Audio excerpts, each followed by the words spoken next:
Hi there, I'm Nicky Sutton of spiritualawakening.net, reporting for Plant-Based News.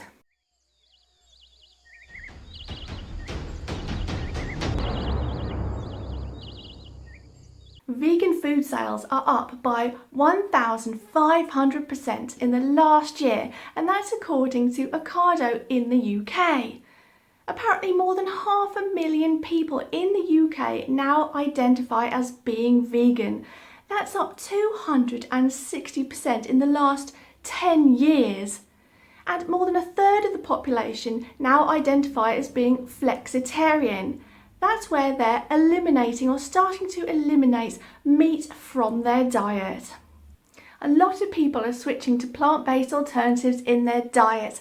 For example, sales of Alpro unsweetened almond milk have gone up by 2,343%, and Rakusen's non-dairy chocolate digestives up by 1,643%. The buying manager of chilled prepared foods at Ocado said, "Consumer appetite for vegan-friendly foods in the UK is showing no sign of slowing down." Next, the popular YouTube channel Cracked has released a video entitled "If the Meat Industry Was Honest." This is a comical video showing how the meat industry really works. Our flesh tube making process begins and ends with a high-quality intestinal lining. I should note there's no oversight as to what constitutes high quality. I'm just allowed to call things that. Fooling well-intentioned consumers into thinking that ground up, squished together bits of meat from all sorts of parts of the animal into tube and patty shapes are totally delicious and nutritious. And next, Bailey's releases a new vegan-friendly beverage. Instead of being made with dairy, it's made with almond milk, and it's called Bailey's Almond. Not only is it suitable for vegans, it's also gluten-free as well. So us vegans can enjoy a bit of Bailey's at Christmas time, which up till now we couldn't do. The new drink Bailey's Almond is made with a mix of sweet almond oil, almond essence, cane sugar, purified water and vanilla. Next, the Australian plant-based milk market is booming. The vegan milk industry in Australia has been valued at $153 million, and this is mainly due to the rise in almond milk, and it's predicted to grow to as much as 35 billion by 2024. Australia has experienced a boom in new bars and restaurants offering vegan alternatives. The Melbourne-based Matcha Milk Bar only uses animal-free milks, and barista Zoe Davis says, "I think people are more and more leaning toward plant-based milks just because of the ethical and health issues that have been raised recently with the consumption of dairy." Quite right, let's get rid of that animal slavery once and for all. In other news, there's a new documentary coming out about lab-grown clean meats. And this documentary is called Meat the Future, and it focuses on cultured meat company Memphis Meats. And this is a Silicon Valley startup operation. This documentary follows Memphis Meats as it aims to make the consumption of animals unthinkable. It takes animal cells and grows them into foods, namely meatballs. The Meat the Future documentary poses questions such as, will people want Franken food? That's an interesting question. And Good Food Institute Executive Director Bruce Friedrich believes Memphis Meats' efforts will solve the global dilemma of feeding the rising population by 2050, replacing what he says is the climate nightmare that is animal agriculture. You can search for the trailer for Meat the Future online and check it out. And moving on from this, the clean meat and dairy-free industries are pulling in major investment capital, and they have done during 2016, up to $88 million.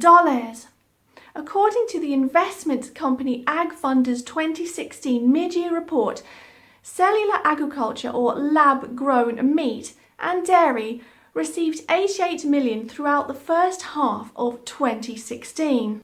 Professor of Poultry Sciences at North Carolina University, Paul Mosdiak, said, "One of the choices is people want animal products without animals." So people still want the taste of animals, but actually many people seem not fussed if it actually contains animals. And more people are thinking, well, actually I prefer it doesn't. Ryan Pandya, he's the CEO of San Francisco-based startup Perfect Day, a vegan company. He says that people aren't necessarily crying out for vegan alternatives, but market research and consumer behaviour shows that people are leaning towards vegan alternatives. He says that people often head towards the non-dairy aisle to buy their milk, but when it comes to other things like cheese, there's not viable alternatives yet, so they head back to the animal products. So perhaps if we can get some more viable alternatives, which are in fact coming on the market all the time, non-vegans will start to naturally become vegans. Perfect Day actually received $118,000 from biotechnology investment firm New Harvest. So there's actually lots of funding going into meat alternatives, vegan products, because the market is actually pointing in that direction.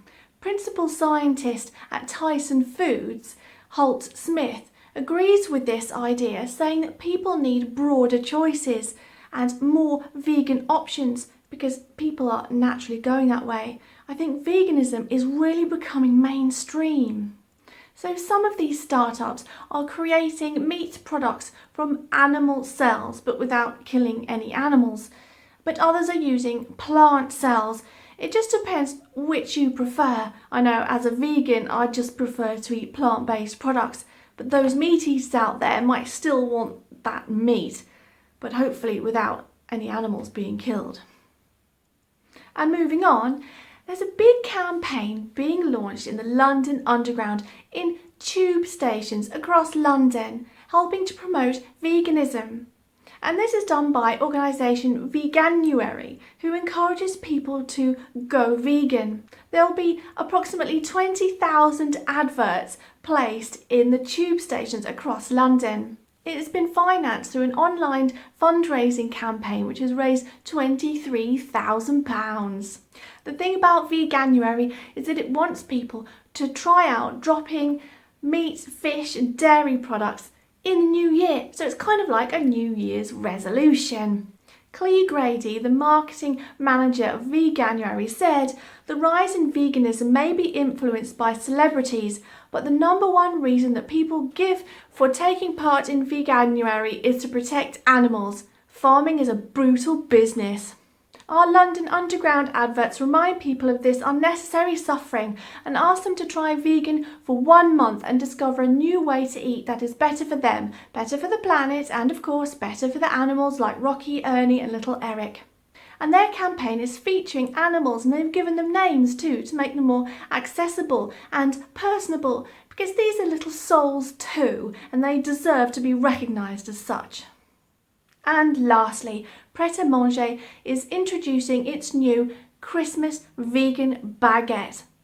Now I think this is amazing that all these eateries and restaurants etc. are introducing vegan options. The more they do it, the more it encourages people, the more that vegans have an option when they go out to eat. They're starting to cater for vegans because it's becoming mainstream, and this is such a wonderful sign. Now this vegan baguette is available from Pret a Manger apparently from November the 8th until after Christmas, and it is packed with carrots, parsnip puree, crispy onions, festive chutney and toasted pistachios. Doesn't sound too bad. But I wish that come the new year they'll have even more vegan options that aren't just going to stop after Christmas. So I've been Nicky Sutton of spiritualawakening.net, reporting for Plant-Based News. Take care, have a good day now.